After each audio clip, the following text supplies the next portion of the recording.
Hello बच्चों, आपको screen पर एक सवाल दिख रहा होगा।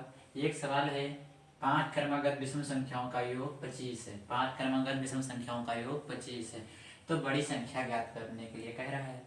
अगर मान लीजिए पांच क्रमागत विषम संख्याओं का या विषम संख्याओं का योग 25 दिया है, आपसे बड़ी संख्या कभी पूछ लेता है, कभी छोटी संख्या पूछ लेता है, तो आपको इस वीडियो में इस सवाल से डर खत्म होगा। आपका इस सवाल से डर खत्म होगा। सबसे पहले हम बीच वाली संख्या को ज्ञात करते हैं। हमें बीच वाली संख्या को ज्ञात करते हैं, क्या करते हैं तो बीच वाली संख्या को ज्ञात करते हैं। हमें बीच वाली संख्या ज्ञात करने के लिए क्या करना होगा, हमें योग जो योग दिया है, यानी कि योग यहाँ पे 25 दिया है, 25 को उठाना है और जितनी क्रमागत सम संख्या दी होती है उससे भाग देना है। यानी कि 5 क्रमागत सम संख्या दी है, हम 5 को अगर 25 से काटते हैं तो 5 आता है। यानी कि आपकी एक बीच वाली संख्या आ चुकी है 5, बीच वाली सम संख्या आ चुकी है 5।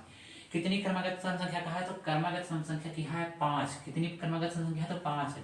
यानी कि दो संख्या इसके आगे होंगी, दो संख्या इसके आगे होंगी और दो संख्या इसके पीछे होंगी। यानी कि बीच की संख्या आपकी यह है, दो संख्या इसके आगे होंगी और दो संख्या इसके पीछे होगी। अगर मान लीजिए विषम संख्या है ना, तो 5 के बाद कौन सी विषम संख्या आएगी, तो 5 से पहले देखते हैं। 5 से पहले 3 विषम संख्या आएगी। क्या आएगी, 5 से पहले 3 विषम संख्या आएगी।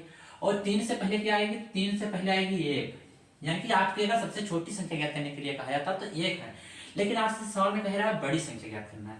तो 5 के बाद दूसरी सबसे विषम संख्या, 5 के बाद दूसरी संख्या विषम कौन सी है, तो 5 के बाद दूसरी विषम संख्या 7 है।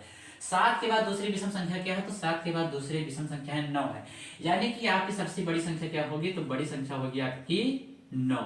अगर मान लीजिए छोटी संख्या ज्ञात करने के लिए कहा जाता तो छोटी संख्या क्या होती, तो छोटी संख्या होती है आपकी 1। अगर बीच की संख्या कहा जाता है कि बीच की संख्या क्या होगी, तो बीच की संख्या आपकी होगी 5।